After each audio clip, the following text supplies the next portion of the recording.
Welcome to Lesson 21 of the workbook. Today we're taking everything we've been practicing and bringing it to a new level of commitment.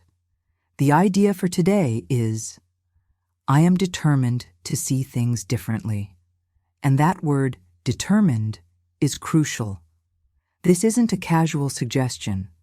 This isn't, maybe I'll try to see things differently if it's convenient. This is determination. This is a decision. This is you choosing, consciously and deliberately, to break free from the way you've been seeing the world. This lesson builds directly on what we practiced yesterday, but now we're going deeper. We're going to search our minds specifically for anger, not just obvious rage, not just dramatic conflicts, but all the subtle forms that anger takes in our daily experience. And here's what the Course wants us to understand. Anger is never justified. Not ever. Not even when it seems completely reasonable. Because anger is always a response to misperception. It's always a reaction to something we're seeing incorrectly. Now, before you resist that statement, before you think of all the situations where anger feels absolutely justified, stay with me. The Course isn't asking you to pretend that terrible things don't happen in the world. It's not asking you to bypass genuine feelings or to spiritually gaslight yourself.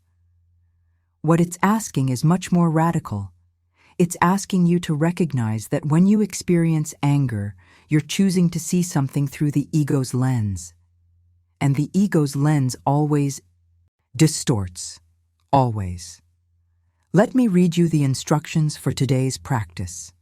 The Course tells us that specific mind-searching periods are necessary, in addition to applying the idea to particular situations as they arise. 5 practice periods are recommended, allowing a full minute for each. In the practice periods, you begin by repeating the idea to yourself. I am determined to see things differently. Then you close your eyes and search your mind carefully for situations, past, present, or anticipated, that arouse anger in you. The anger may take any form, ranging from mild irritation to rage. The degree of emotion doesn't matter.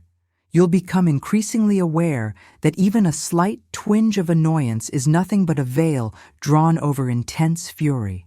This is important. Try not to let the little thoughts of anger escape you. Don't dismiss them as insignificant. Don't tell yourself that minor irritations don't count. The Course is very clear.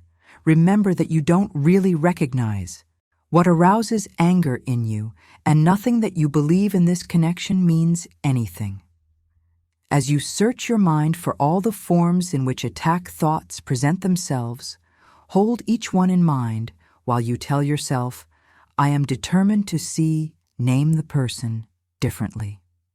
I am determined to see, specify the situation, differently. Be as specific as possible. If your anger is focused on a particular attribute of a particular person, say, I am determined to see, specify the attribute in, name of person differently. So let's talk about what's actually happening when we experience anger. The ego has convinced us that anger is a natural, appropriate response to certain situations. Someone treats us badly, we get angry. Someone violates our boundaries, we get angry. Someone acts unfairly, we get angry.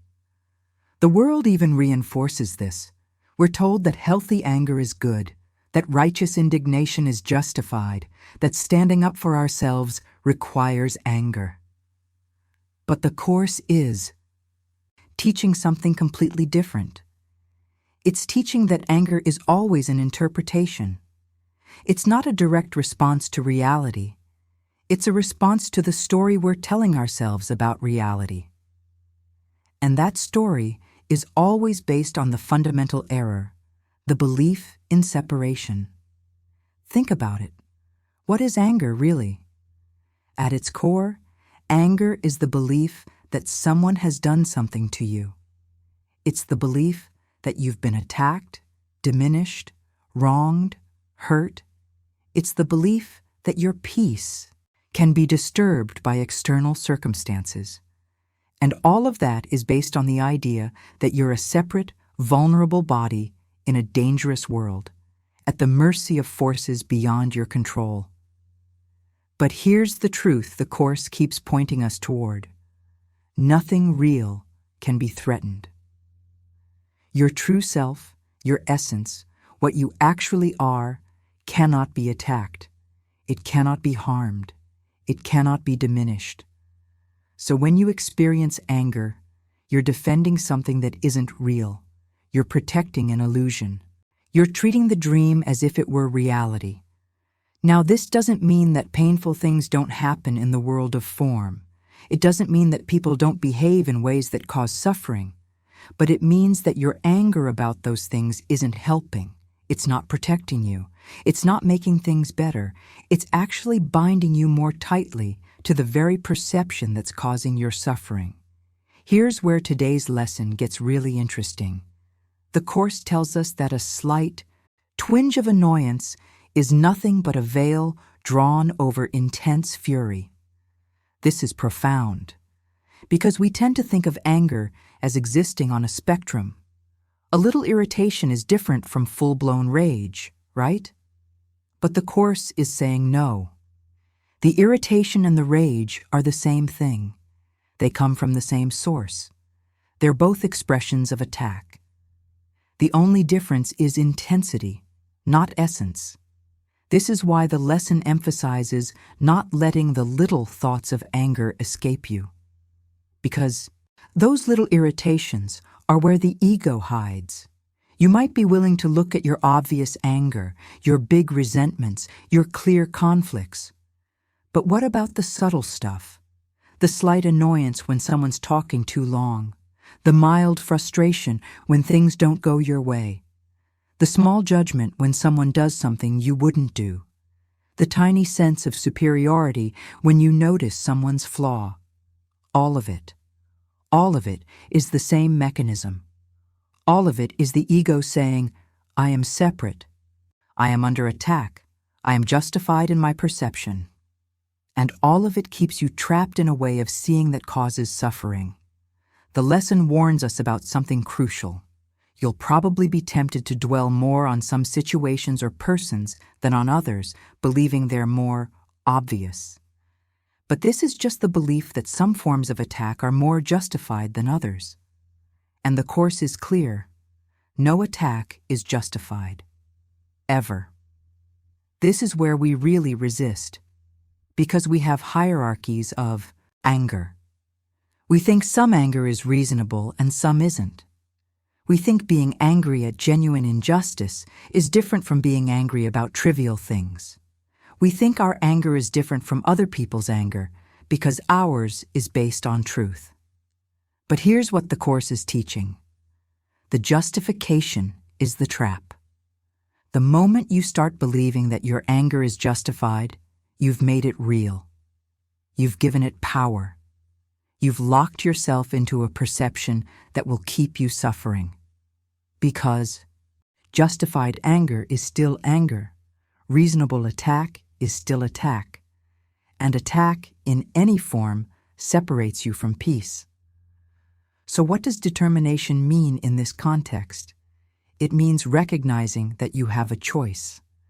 Every single time you experience anger, every single time you feel that familiar tightening, that sense of being wronged, that impulse to attack or defend, you have a choice. You can stay with the ego's interpretation, or you can choose to see differently.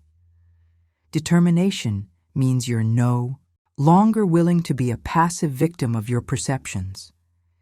You're no longer willing to let anger run your life, even when it feels justified. You're no longer willing to believe that your peace depends on external circumstances. You're making a decision. I will see this differently. This doesn't mean you immediately feel differently. This doesn't mean the anger vanishes the instant you choose. What it means is that you're no longer defending the anger. You're no longer justifying it. You're no longer making it right.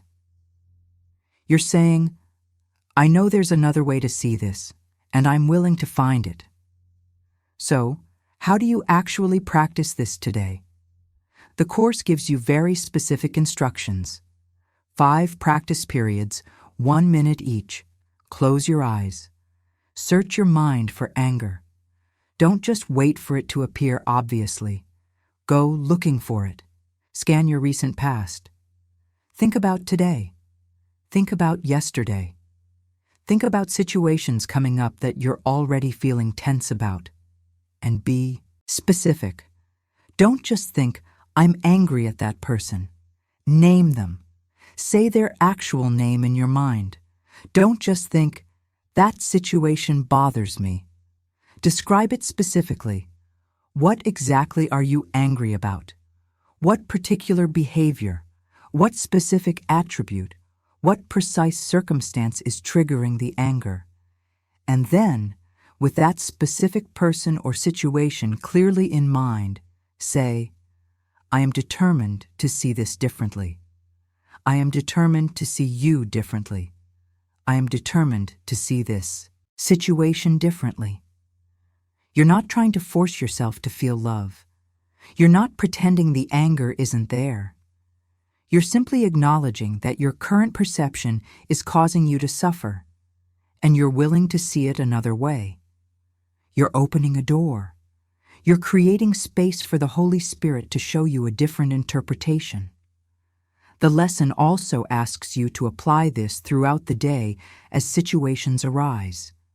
When you feel that familiar flicker of irritation, that subtle tightening in your chest, that impulse to mentally attack someone, pause, even for just a second, and remind yourself, I am determined to see this differently. You're building a new habit. You're training your mind to recognize anger earlier, to catch it before it takes over, to create a gap between the trigger and your response. And in that gap, there's freedom. In that gap, there's the possibility of choosing a different teacher, a different interpretation, a different way of being in the world. If you want to deepen your understanding, I invite you to watch the other videos.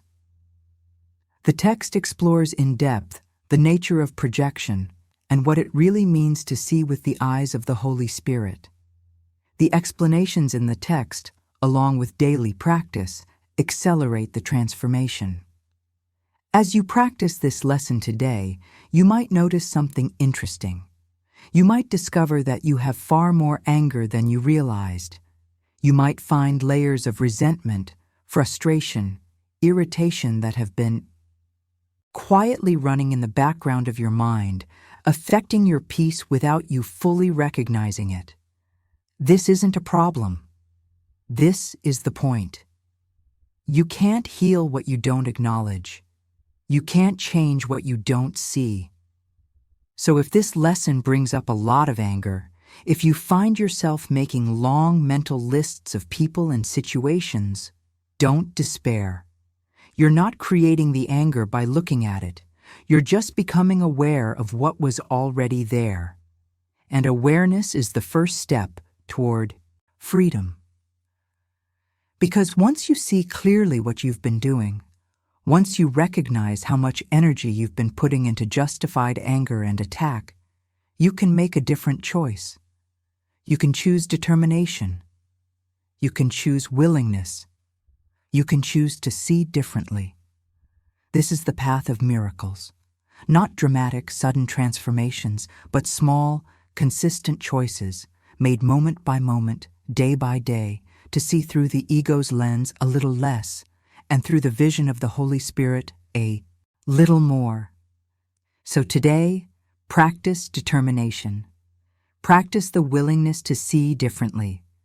Search your mind for anger in all its forms, obvious and subtle, dramatic and trivial, justified and unjustified. And with each one you find, make the choice. I am determined to see this differently. You're not doing this alone. The Holy Spirit is with you, ready to show you another way the instant you're willing to see it. Your only job is to bring the anger into awareness and offer it up for healing. The transformation is already available. All you have to do is choose it. Thank you for practicing with me today. If this resonated with you, please like this video and subscribe to the channel. We're going through the workbook together, lesson by lesson, supporting each other in this practice of seeing differently. Share this with someone who might need to hear it today. And remember, you are determined to see things differently. That determination is your power. That determination is your freedom. Use it. See you in the next lesson.